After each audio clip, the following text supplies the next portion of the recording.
1925 में संघ का प्रारंभ हुआ। परम पूज्य डॉक्टर हेडगेवार जी संघ की स्थापना की। 1939 के संघ शिक्षा वर्ग में उन्होंने जो संघ शिक्षार्थी आए थे उनसे पूछा कि कौन कौन संघ का लिए जाना चाहता है प्रचारक बनकर। उस समय तक संघ की धारणा थी कि देवता के चरणों में पूरा खिला हुआ फूल ही चढ़ाना चाहिए। आज भी है वो मान्यता। तो जो योग्यतम लोग हुआ करते थे उनको प्रचारक निकाला जाता था। सब पढ़े लिखे जहीन लोग, सुयोग्य लोग। तो एक हुआ, बोला मैं दूसरी क्लास तक पढ़ा हूँ लेकिन मैं काम करना चाहता हूँ और अपना जीवन इस कार्य के लिए समर्पित करना चाहता हूँ, हिंदू संगठन के लिए। आप मुझे अनुमति दीजिए। मैंने कहा नहीं भाई, आपको नहीं अनुमति मिलेगी। आप केवल दूसरी क्लास तक पढ़े हो, आप क्या काम करोगे। मैंने कहा ऐसा करिए ना, आप मुझे उज्जैन भेज दीजिए। बोले क्या मतलब।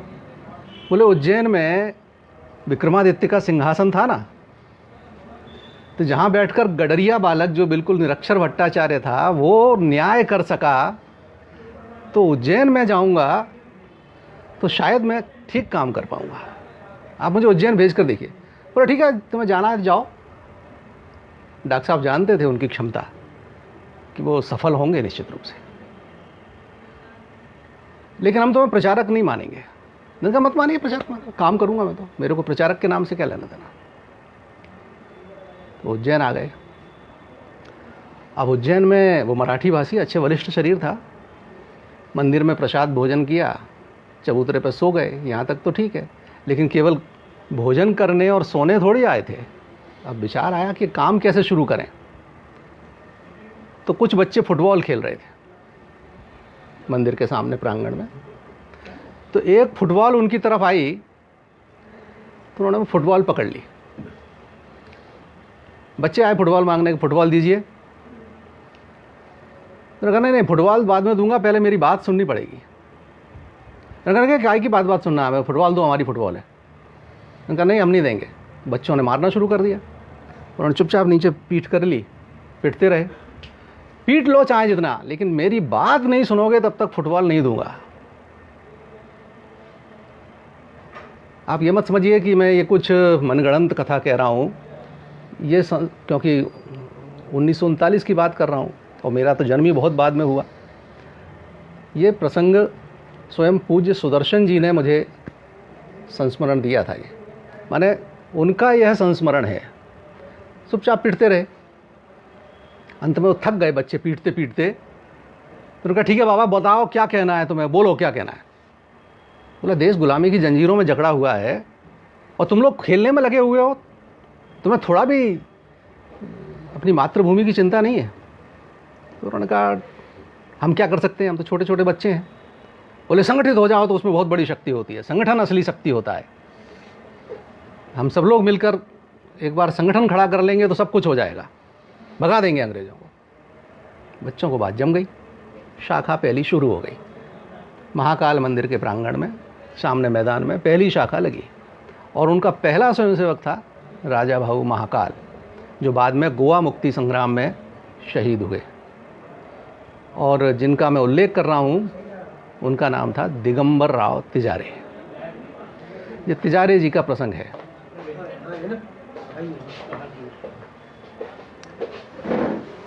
अब काम शुरू हुआ। मैं बहुत संक्षेप में कुछ प्रसंग सुना रहा हूँ केवल तिजारे जी के। काम चलने लगा, अच्छी गति से चलने लगा। शाखा उज्जैन में इतनी शाखाएं हो गई कि वहाँ संघ शिक्षा वर्ग लगाना तय हुआ। संघ शिक्षा वर्ग लगा। एक नाथ जी रानाडे उस समय वो संघ शिक्षा वर्ग में पधारे। सारी व्यवस्था तिजारे जी कर रहे थे।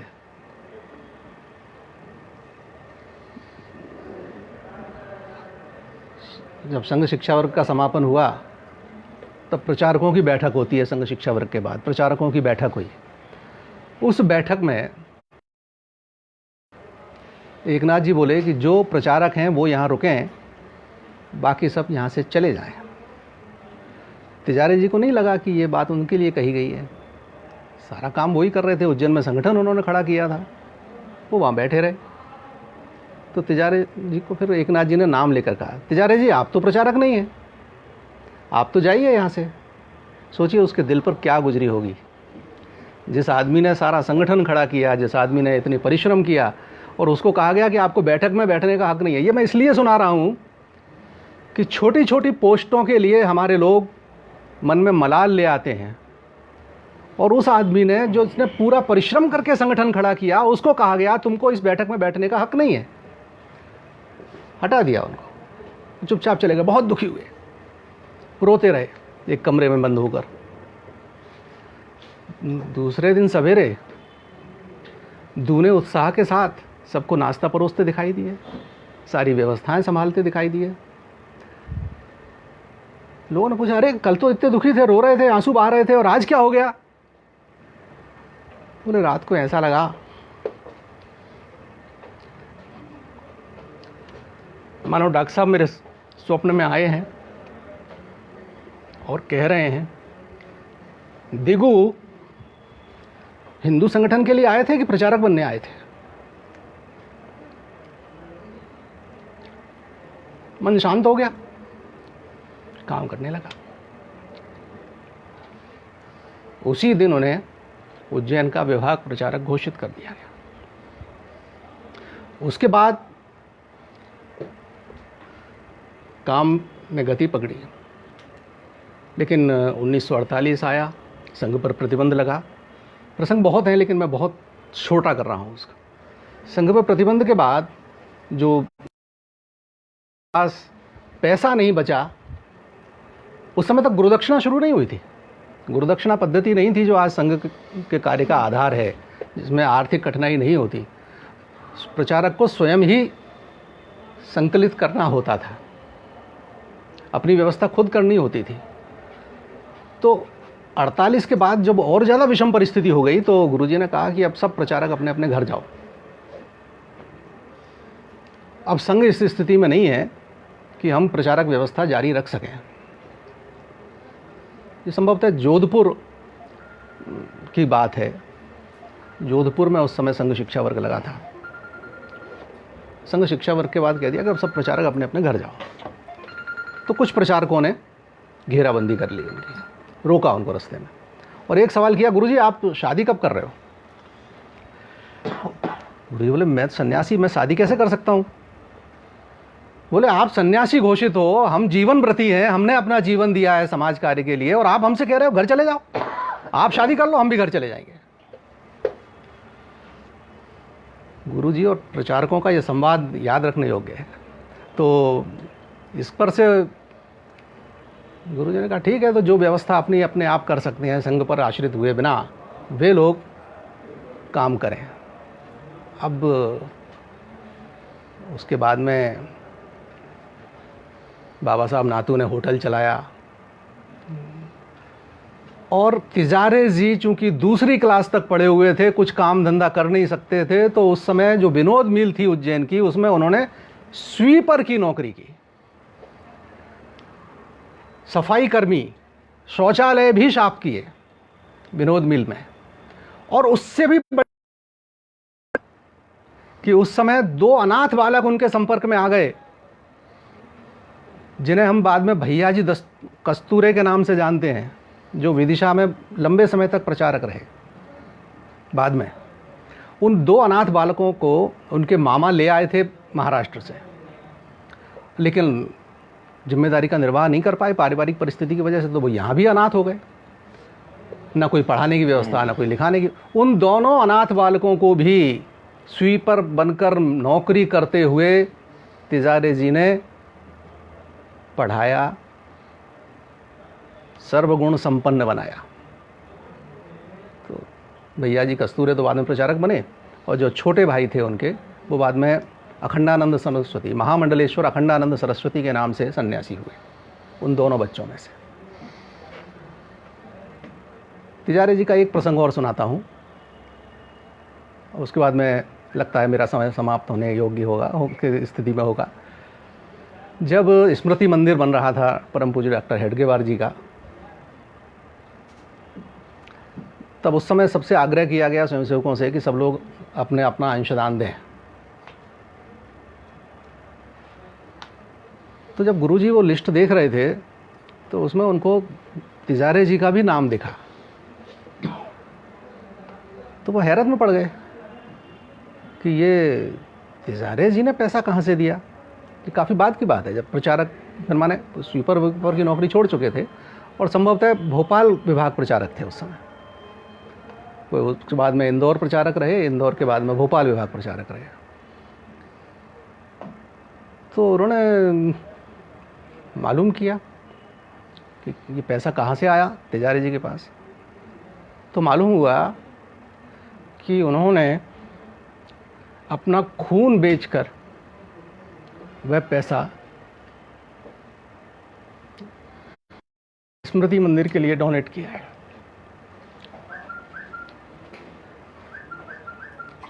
गुरुजी को गर्व भी हुआ, प्रसन्नता भी हुई और दुख भी हुआ। उन्होंने पूछा उनसे, पूछा नहीं, कहा कि तुम प्रचारक हो, प्रचारक का शरीर भी संघ का होता है, तुमने संघ की अनुमति के बिना खून बेचा। तो ऐसे विलक्षण व्यक्तित्वों की दम पर आज हमारा महल खड़ा हुआ है बंधुओं। इसे हमें स्मरण में रखना चाहिए। जनसंघ के भी अनेक संस्मरण हैं, लेकिन समय की मर्यादा है, तो इसलिए अरे वैसा नहीं आप ये चीज हमारे लिए आगे काम आएगी, हमारे लिए मार्गदर्शक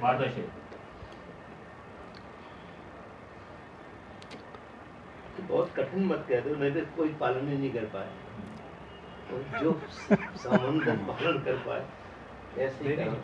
बहुत जो ध्रुव होता है वो तो ऊपर ही होता है, फिर वो कदम तो लेकिन उसको देख कर भगवान स्वरूप में है, बस तो हम तो फिर साधारण ही है। नहीं तो ये कल अपन लोग वहाँ पर थे, दत्तोबन जी के यहाँ पर थे, वो भी भगवान स्वरूप ही थे। यही तो बात है, दिक्कत तो यही है। अब चूंकि मैं शिवपुरी में रहा हूँ, तो शिवपुरी के ही कुछ प्रसंग आपको निवेदन करता हूँ।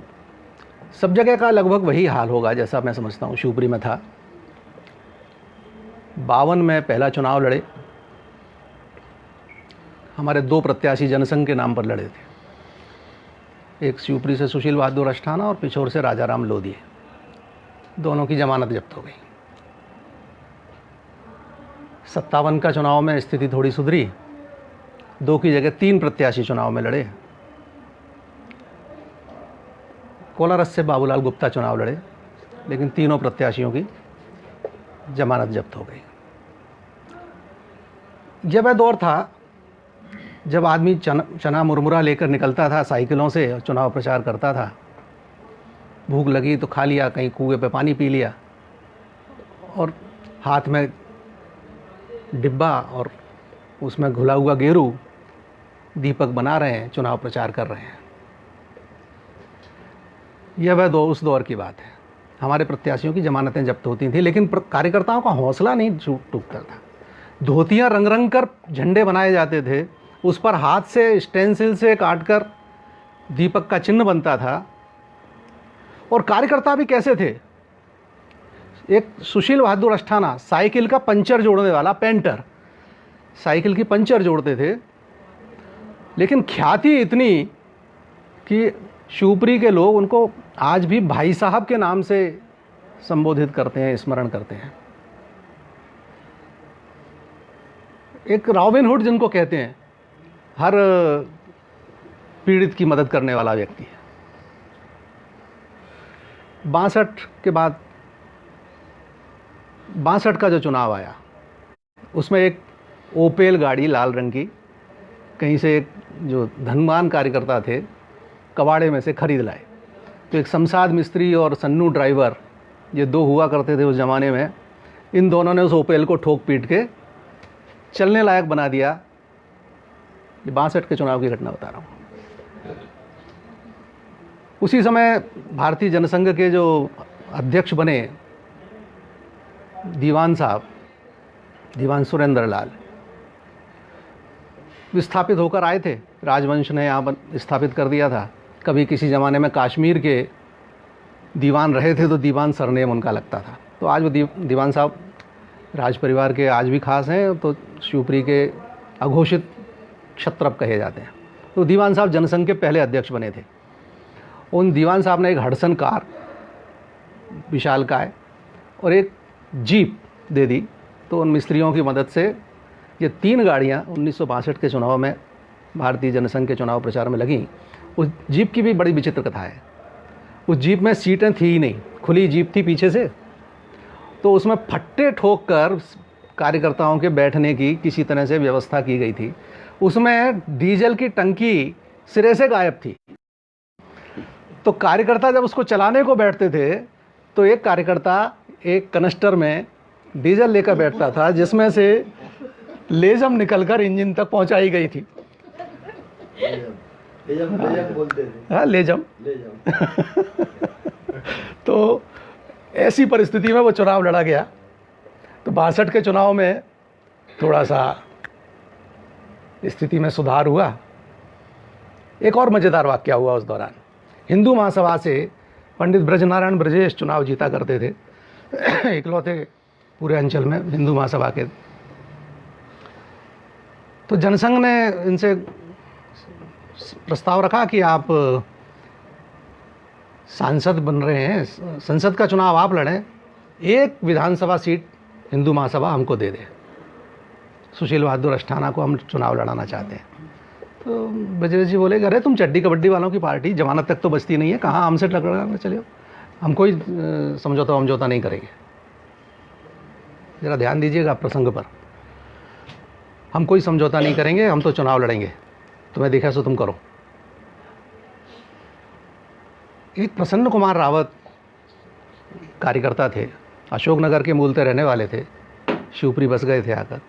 उन्होंने अशोकनगर का अपना पैतृक मकान बेचा और पहला संसदीय चुनाव भारतीय जनसंघ टिकट पर उन्होंने लड़ा शिवपुरी से। अब उनको जैन थे, लेकिन उन्होंने अपना गोत्र था रावत, वो लिखकर वो चुनाव लड़े। प्रसन्न कुमार रावत उनका नाम हो गया। अब रावत उस इलाके में बहुत है, शिवपुरी में रावत बहुल क्षेत्र है। सुशील बहादुर अस्थाना की जमानत जब्त हुई, लेकिन नगरीय क्षेत्र से वो जीते, सबसे ज़्यादा वोट उनको मिले। बाकी थे अलग अलग सीटों से, वो भी पिछोर से और कोलारस से, वो भी जमानत जब्त हुई। लेकिन एक विशेष बात हुई कि प्रसन्न जी 19,000 वोट ले गए और 12,000 वोट से हिंदू महासभा के पंडित ब्रजनारायण ब्रजेश चुनाव हार गए। कांग्रेस का कैंडिडेट चुनाव जीता। ब्रजेश जी का अहंकार उनको ले डूबा और उसके बाद से हिंदू महासभा का समाप्त शुरू हो गया। हिंदू महासभा का फिर कोई कैंडिडेट जीत नहीं पाया। 67 में तो फिर राजमाता साहब आ ही गए, से बहुतों को सबको मालूम ही है। तो ये एक राजनीतिक प्रसंग था जो मेरे को आपसे साझा करना ठीक लगा। तिजारी जी का एक प्रसंग और मुझे याद आ गया है अभी चलते चलते। उनके थोड़ा वातावरण गंभीर हो गया था उनका वर्णन सुनते सुनते, लेकिन वो कितने दौला मौला थे, कितने अलमस्त थे, इसको सुनाने के लिए वो केवल मैं बता रहा हूँ। गोवा जब मुक्त हुआ तब वो इंदौर के विभाग प्रचारक थे। तो इंदौर में जगन्नाथ राव जोशी जी की शोभा यात्रा निकाली गई। वो हाथी पर बैठकर जा रहे थे। थोड़ा मातृशक्ति क्षमा करेगी मुझे, लेकिन वहाँ उनको हाथी के हौदे पर बैठे हुए लघुशंका आई। इसे असभ्यता न माने, उनका केवल विनोद प्रियता माने। ये नीचे नीचे चल रहे थे तिजारे जी। अब उन्होंने इशारे से कहा कि क्या करूं। जगन्नाथ राव जी ने तो बोले, कर लो, ऊपर कौन देख रहा है। तो बोले, अरे अरे लोग क्या कहेंगे। बोले, लोग क्या कहेंगे, कहेंगे हाथी को पसीना आ गया।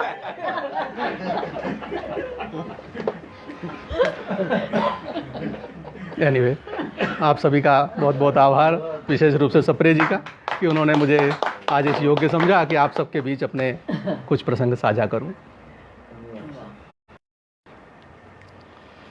वाह, बहुत